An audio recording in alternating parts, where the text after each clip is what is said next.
지금 막 속보가 나온 게 강훈식 비서실장이 UAE, 그러니까 아랍에미레이트에서 600만 배럴 이상의 원유를 긴급 도입하기로 확정했다라는 브리핑을 했다고 합니다. 지금 뭐 기름값에 워낙에 다들 그 뜨거운 관심을 보이고 있고 2월 28일 날 그러니까 미국과 이스라엘이 이란을 침공을 했고요. 그러니까 우리에게는 이제 3.1절과 대체 휴일 지나는 그 이틀이 있었고 그 이후로 지금 한 일주일이 지났는데 뭐 당연히 국제 유가 경제적인 파급 효과 이런 것들 우리가 생각을 했었는데 우리나라에서는 바로 반응했던 건 기름값인 것 같아요. 네, 맞아요. 주유소 기름값 보면은 어떻게 하루 만에 저렇게 오를 수 있지? 라는 금액으로 팍팍 오르는 걸 볼 수가 있고 오피넷 기준으로 보면 서울은 지금 1,900원이 평균 가격이 더 넘었고요. 전국 단위로 봐야지 지금 제가 오전에 봤을 때가 1,870원. 그리고 또 희한한 건 경유가 더 비싸졌어요. 휘발유보다. 맞아요. 예.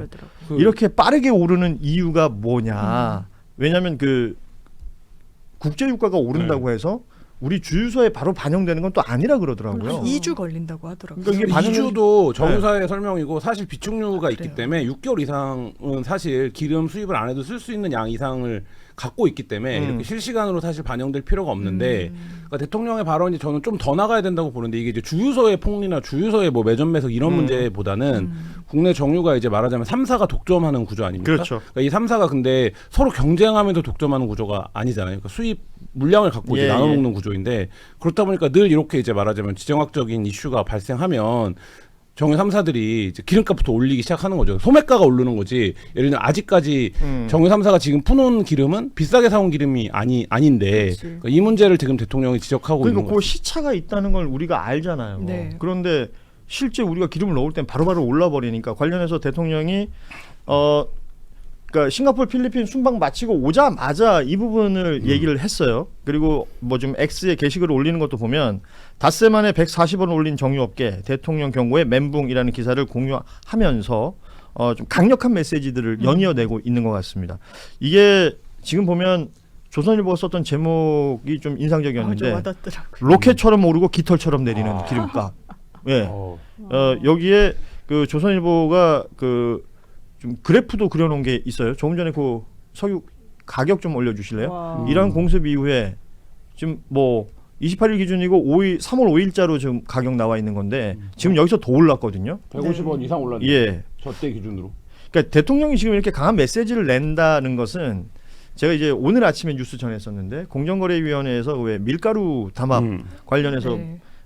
체크를 했고 재분협회가 이사회의 이사들이 오늘 전부 사퇴하는 걸로 사과의 메시지를 냈단 네. 말이에요. 근데 이게 바로 잡아진다라는 어찌 보면 한 번에 설레가 있는 거고 네.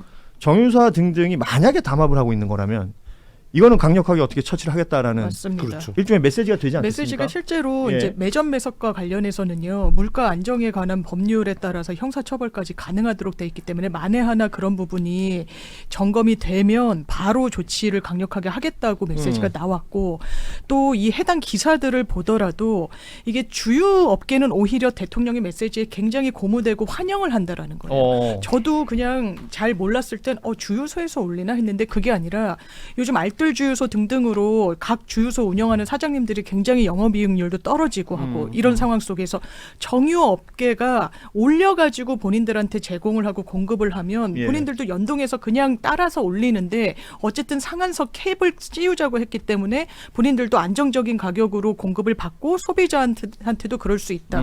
그래서 대통령이 그냥 이거 시장 개입 아니야? 이렇게 접근해서는 야당도 공격에 이 말발이 안 먹히는 거예요. 왜냐하면 효능감으로 이어지게끔 딱 적시에 정확한 곳을 건드려준다라는 인상을 지금 받습니다. 석유공사가 우리나라에 9개 비축 기지를 가지고 있대요. 뭐 울산 이런 데는. 예. 근데 하루에 우리나라가 사용하는 석유 양이 200만 배럴이라고 하더라고요. 근데 지금 1억 배럴 이상 가지고 비축이 있대요. 돼 있다. 그렇게 되면은 아마 지금 오늘 뭐 나온 것까지 해가지고 한 2달분은 지금 여유가 있는 걸로 얘기가 되고 있는데 내 친구가 약사인데 남편도 약사고 자기도 약사예요. 근데 어느 날 갑자기 주유소를 하는 거예요. 약사가. 약사가. 그래서 내가 왜 그러냐 그랬더니 자기 이제 친척이 하다가 망한 거를 자기가 이제 그냥 울며 겨자 먹기식으로 이제 인수를 받았다. 근데 그럼 약사도 하면서 뭐 하려고 하면 정말 니넨 떼돈 벌겠다 그랬더니 그게 아니라 그러는 거야. 주유소는 주유소. 예. 걔가 하는 주유소는 뭐 걔가 하는 주유소뿐만이 아니라 그 실제 주유소 그러니까 옛날에는 정말 재벌들이 하는 뭐 돈 많은 사람이 예. 하는 걸 생각이 됐는데 이제는 아까 말씀하신 것처럼 맞은 일이 너무너무 적고 예. 한 달이 건너면 주유소가 생겨가지고 진짜 힘들다고 그러면서 이런 식으로 이 정유업계들로부터 이 석유 공급받는 구조를 바꾸지 않으면 우리나라 안 된다. 그래서 이런 얘기를 하더라고요. 주유소가 직영이 있고 대부분의 주유소들은 자영업 형태로 지금 운영이 되고 있는데 주유소에서는 지금 이런 목소리들이 나오는데 그러면 그 유통 과정이라는 게 있을 거 아니에요. 이런 것들의 문제 제기를 할 수 있겠다 싶고 대통령이 얘기한 게 합법적인 수단을 총동원해서 비정상의 정상화를 하겠다라는 얘기를 했습니다. 그 X 게시글 중에 인상적이었던 것이 일부 기업들이 범법 행위로 큰 돈을 벌면서 국민들에게 고통을 가하고도 정부 관리, 정치권 등과 유착해서 무마하던 야만의 시대가 이제 끝났다는 사실을 아직 잘 모르는 것 같다라는 얘기를 하면서 합법적 수단이라고 얘기가 나온 게 지금 최고 가격제이란 말이죠. 네. 그 말씀하신 것처럼 일각에서는 이거 시장 개입 아니냐라는 문제 제기도 하고 있습니다만 이걸 이제 어떤 그 위법성 같은 것들을 인지를 한 것인지 물가 통제 비판을 의식한 듯 일률적으로 전국에 적용이 어렵다면 지역별 유류 종류별 적용하는 현실적 방법을 찾아라라는 게 내용이었고 구윤철 경제부총리가 이제 당정협의회 어제 하면서 지금 이미 모니터링 하고 있고 현장에 지금 단속반 나가 있다는 거 아닙니까? 어쩌면 굉장한 속도전이죠. 그러니까요. 이렇게 빨리 움직일 줄은 사실은 아무도 몰랐을 거예요. 왜냐하면 지금 전쟁 난 지 자체가 지금 며칠 안 된 그렇죠. 상황인데다가 대통령이 지금 외국에 가 계셨다가 오신 지가 또 얼마 안 됐고 이 상황에서 벌써 이런 일이 벌써 현장까지 갈 정도라고 한다면 이미 그 전부터 사실은 준비가 됐었을 거라고 보여지고 특히 이 미국하고 이란 간의 전쟁은 전쟁이 실제 발발하기 전부터도 언제쯤 나올 것이다라고 하는 게 이미 예상이 가능한 예, 부분이어서 정부에서도 좀 정책을 미리 가지고 있었던 게 아닌가 생각이 듭니다. 지금 뭐 앞서도 얘기했지만 실제 오피넷 가격 보면 무섭고 뭐 현장 주유소에서 보면 더 무서운 가격들. 그래서 우리끼리 하는 말로는 오늘 넣어야 되나? 내일 기다려볼까? 그러죠. 다음 주에 넣어야 되나? 뭐 이런 얘기 하는 거 아니에요? 이렇게 이제 국민들 생활에 직접 와닿는 부분을 대통령이 언급하고 있어서 반응들도 좋은 것 같고요. 그 지금 보니까 이제 최고 가격제라는 것을 1997년 이후에 이제 처음이 되는 것이다. 과거에 연탄 최고 가격제가 있었다 그러고 그리고 코로나 때 키트. 자가검사 키트 한동안 가격 막 올라가지고 문제됐던 적이 있었지 않습니까? 그때를 도입한 적이 있었는데 이 부분이 어떻게 먹힐지 그리고 사실은 고질적인 문제였을 수도 있어요. 우리가 몰랐던 거지. 그러니까 그렇죠. 모르진 않았겠죠. 예를 들면 모르진 않았는데 그 기업들이 워낙에 사이즈가 큰 기업들이고 국가의 기간산업 산업들이랑 다 연관되어 있는 기업들이기 때문에 그 구조를 사실 안 건드려 온 거 아닙니까? 그러니까 예. 예를 들면 정유 3사가 담합한다라는 거야 뭐 심심하면 나오는 뉴스인데 이게 재분이나 재당보다도 훨씬 더 담합 구조가 오래됐고 그 카르텔이 단단한 구조인데 그리고 훨씬 또 소수의 네. 담합이고. 근데 이제 그거를 지금 정유 3사들이 서늘하게 보고 있겠죠. 왜냐하면 이 국면이 장기화될 가능성이 있지 않습니까?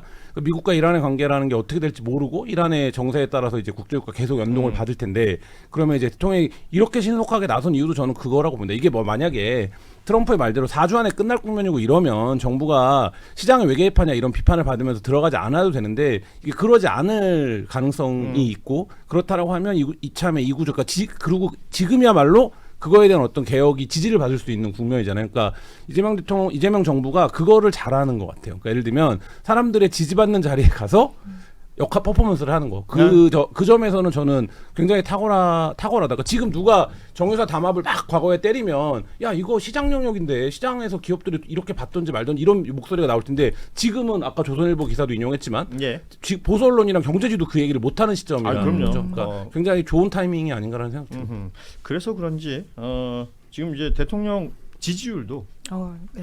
갤럽 조사가 오늘 나왔잖아요. 그러니까 65%예요. 갤럽에서 65는 이재명 대통령이 취임하고 최고치입니다. 초기에도 65가 한번 나온 적이 있었지만 지금 다시 최고치가 됐다라는 부분이고, 그러니까 정당을 살펴봐도 민주당은 3% 포인트가 올라서 지금 46, 국민의힘은 1% 포인트가 내려서 21입니다. 그런데 이제 양당의 격차가 벌어진 것도 벌어진 건데, 그러니까 각 당의 대표들이 취임한 이후에 정청래 대표는 취임 후에 최고치를 기록했고, 장동혁 대표는 또 취임 후에 최저치를 기록하고 있습니다. 그리고 뭐 정책별로 평가를 해보면 부동산 정책 잘한다 51, 못한다가 27. 그러니까 갤럽에서 어떤 정책이든 50%를 넘는 정책들이 거의 없었다는 거예요. 특히 부동산인데. 그러니까요. 그러니까요. 지금 이런 반응들이 나오는 것에 대해서는 어떻게 평가하세요? 저는 이게 대통령이 될 때 이재명 대통령을 득표율? 찍었던 분들보다도 높은 수치잖아요. 음. 그러니까 보수적이고 반 이재명이든 비 이재명이든 어쨌든 그때까지도 판단을 유보했던 분들이 이거 잘하네. 되게 내 생각보다 예상보다 훨씬 나한테도 와닿도록 행정이 펼쳐지네라고 체감하고 있는 게 수치로 나오는 거고 지금 민주당 지지율도 어쨌든 정청래 대표 이후에 최대치는 찍었다는 거 아닙니까? 예. 그러면 지금 저희도 이제 논평을 계속 보면 국민의힘은 정말 하루에도 정말 많이 사법개혁 3법이 나라를 망치는 것처럼 엄청 마타도어를 하는데 이거 국민들이 이제는 아는 거예요. 그런 부분이 전혀 울림이 없는 거예요.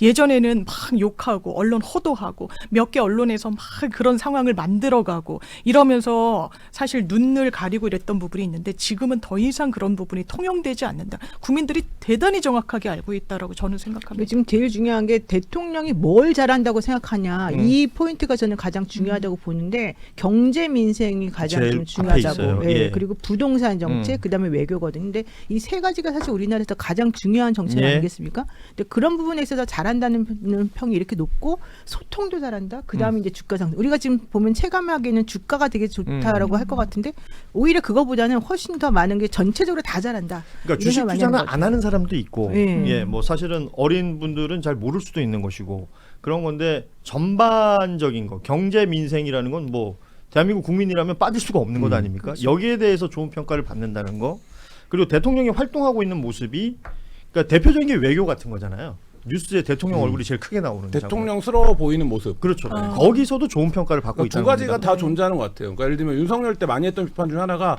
야 좀 대통령다운 일을 해 어허. 이런 거였어요. 그러니까 대통령이면 근데 대통령은 대통령다운 일만 해도 지지율이 평타를 가거든요. 외국 정상 가서 신사적으로 인사하고 외교하고 뭐 이런 것만 가도.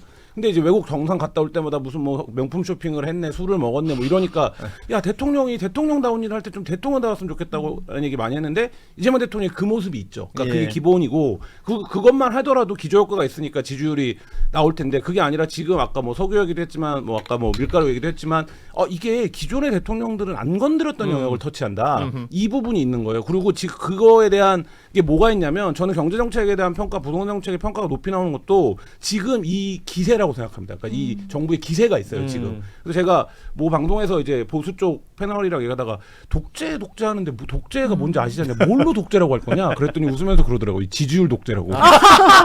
그러니까 그건 누구나 꿈꾸는 건 아니에요? 그렇죠. 그러니까 이게 그 지지율 역설적인 표현인 거죠. 그러니까 예를 들면 왜 이렇게 잘 나와? 지지율이 높으니까 사람들이 이게 잘하고 있는 건가 보네. 이런 이제 말하자면 견인 효과가 있을 정도로 지금 이제 굉장히 안정적으로 지지율을 우상향으로 끌고 가고 있는 거. 이게 지금 이 정부의 어떤 좀 기세로 느껴져요. 그러니까 부동산 정책도 사실 마이크로하게 들어가면 왜 불만들이 없겠습니까? 그렇죠. 근데 그 전월세 문제, 국민의힘이 말하는 문제도 있어요, 사실. 근데 이제 어느 지경까지 온 겁니까? 야 이거 국민의힘이 말하면 뻥이야. 국민의힘이 말하면 못 믿겠다. 오히려. 네, 오히려 맞아요. 이렇게 온 거예요. 예. 그러니까 이게 지금 굉장히 좀 이재명 그 정부가 국정을 운영하는 데 있어서 굉장히 큰 동력이죠. 그것도 매우 중요하고, 그러니까 포인트를 잘 건드리는 것도 있는데, 저는 가장 중요한 게, 이 사람들은 뭐 한다 그러면 하는구나. 근데 이게 사실은 가장 중요한 것 같아요. 실행력이죠. 왜냐하면 네. 옛날 같으면은 그냥 대통령이 뭐 한마디 하고 나면 대통령 되게 그리고 미시적으로 접근하지 않고 막 크게 그냥 한마디 하고 나머지 사람들이 정책을 한다고 만다 그런 다음에 슬그머니 없어지고 했는지 안 했는지도 모르는 상황이 예. 되는데 이제는 대통령이 되게 미시적인 것까지 다 건드리면서 결과적으로 우리가 어떻게 하고 있는지를 정확히 찝어내주잖아요. 그러니까 사람들의 관심도 거기에 환기가 되고 실질적으로 한다면 하는구나 이 마음이 들어가지고 현실적으로는 믿음 그리고 이제 정말 이 사람들 할 것 같아.